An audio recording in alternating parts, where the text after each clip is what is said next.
સમાચારમાં આગળ વાત કરીએ તો ગાગોદર પાસે હાઈવે ઘસી પડવાની ઘટના અંગે ભચાઉ નાયબ કલેક્ટરે મહત્વની પ્રતિક્રિયા આપી છે।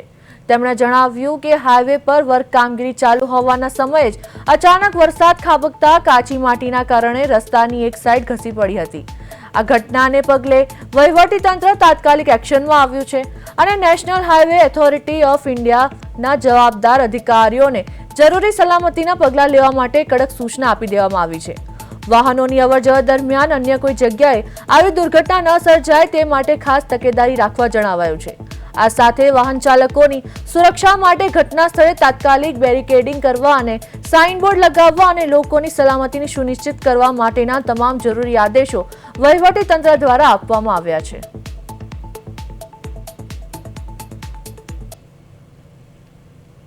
एक्चुअली अत्यारे सामखियाळीथी सातलपुर NHAIનું જે રોડનું છે 4 લેનમાંથી 6 લેનિંગનું કામ ચાલી રહ્યું છે। એ સંદર્ભે ગાગોદર પાસે જે બ્રિજ આવેલો છે એમાં એપ્રોચ રોડ બનવાની કામગીરી ચાલુમાં છે।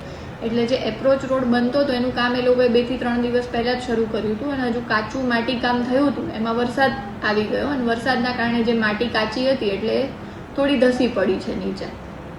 જી હાલ આ બનાવ બાબતે શું કાર્યવાહી કરવામાં આવી છે?